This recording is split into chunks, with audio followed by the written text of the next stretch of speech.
Finding solutions.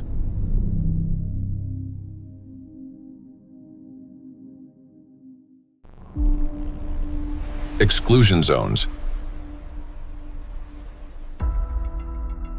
One of the essential things is the environment we live in, and plastic is one of the most important factors shaping it.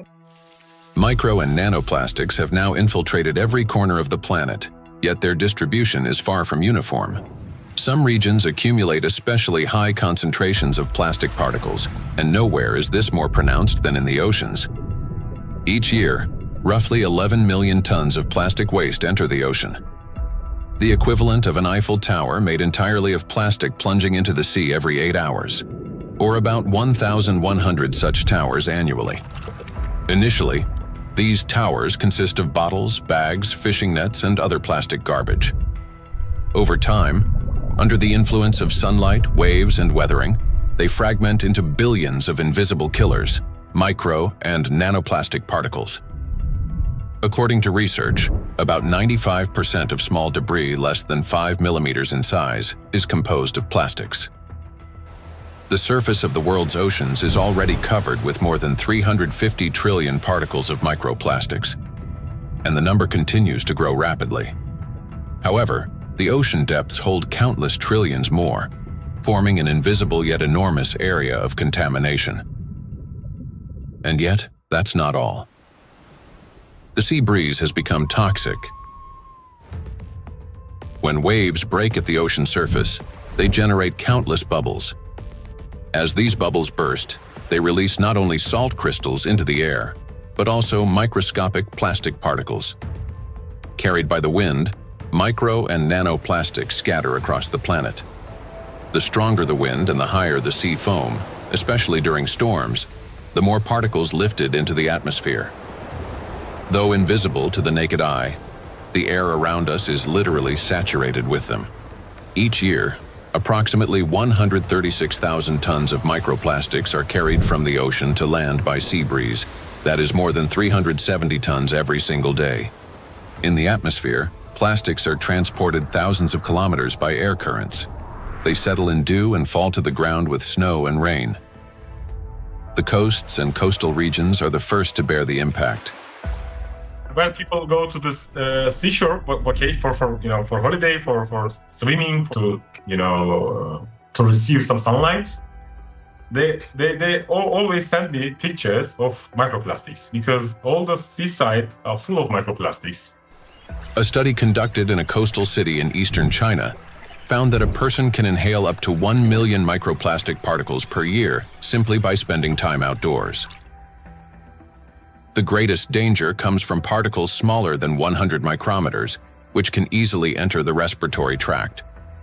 Because most of the coastal countries in the Mediterranean Sea don't have proper waste management system, so they release many huge amount of plastic waste into the Mediterranean Sea. This is the first reason. The second reason, we have two rivers in here in this part of the Mediterranean Sea, Seyhan and Ceyhan.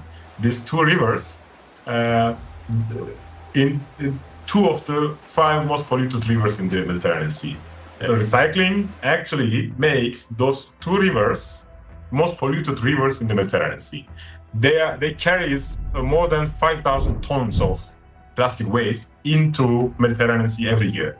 It's too much. And also, the coastline in the Turkish coast has pollution like 31 kilogram per kilometer per day. Every day, 31 kilogram of plastic waste reach that coast in 1 kilometer coastline. It's too much. Just imagine, one plastic bottle is 10 gram or 15 gram. You can imagine how many plastic bottle strand on those coastlines. Dr. Sarju Ganatra is a cardiac oncologist and director of the cardiac oncology program at Lehigh Hospital and Medical Center. He leads research at the intersection of cardiovascular medicine, oncology, and environmental sustainability. According to his study, which was presented to the American Academy of Neurology, living in coastal areas is associated with an increased risk of brain and mobility disability. The reason for this is the high concentration of microplastics in the water, air, and soil of these regions.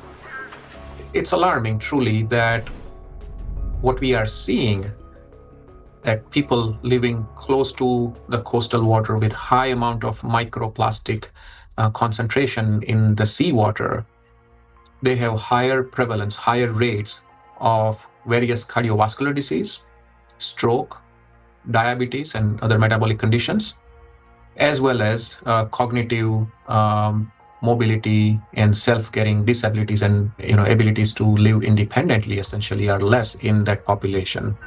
Researchers analyzed health data from residents of 218 coastal counties across the United States, comparing CDC reports with levels of environmental microplastic pollution. The findings are striking. Memory and cognitive impairments occurred 9% more often among residents of areas with high concentrations of micro and nanoplastics compared to those in areas with low concentrations.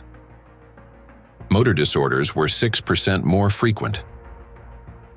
Difficulties with self-care, such as dressing or maintaining hygiene, were 16% more common.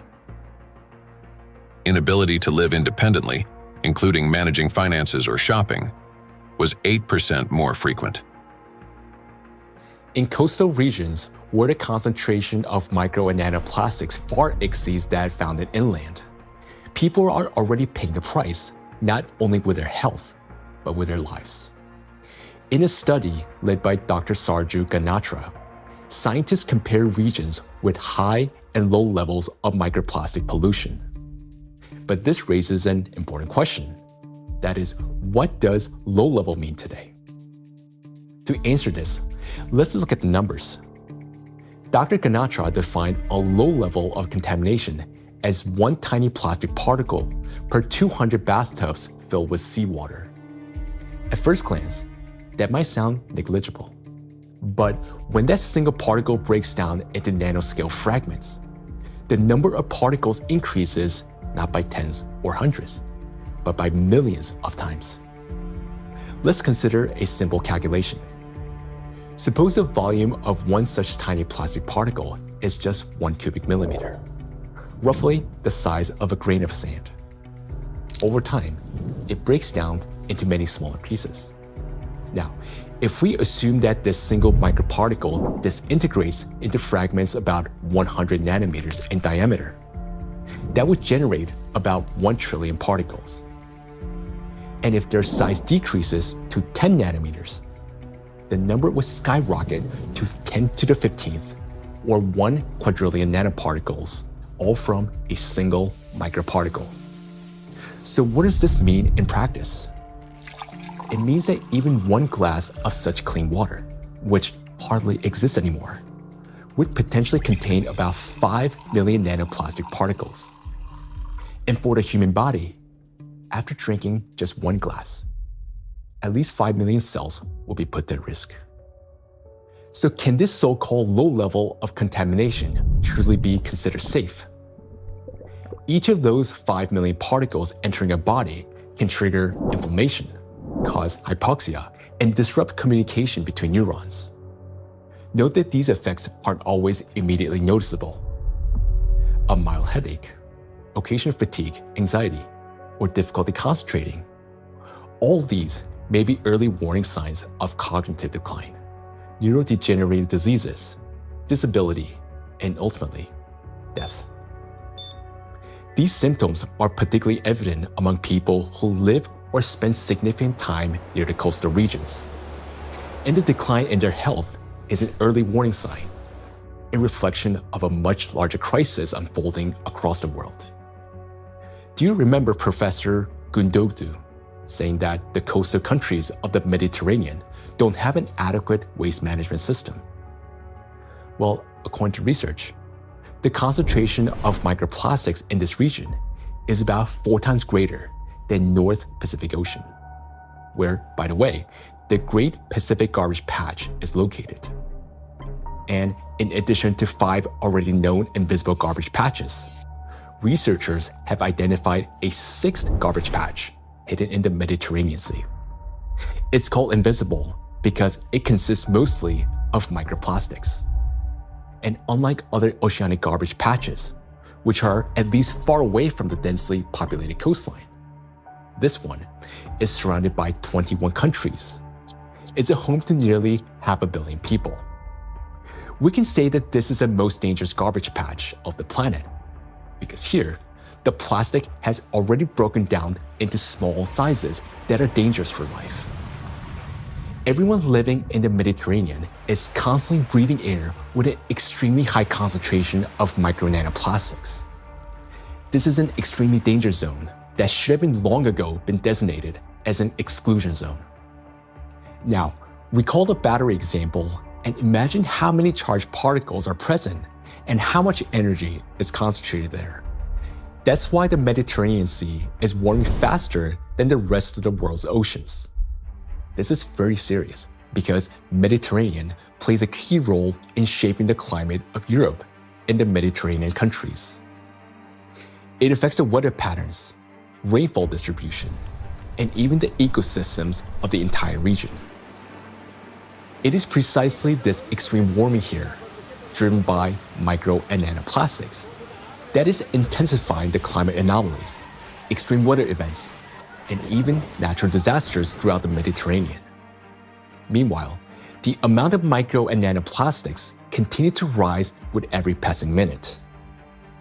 And what worries me personally is that people do not know this and continue traveling to these regions, often with their children, thinking that they're going there to rest and recharge, when in reality, they're entering a zone of extreme danger.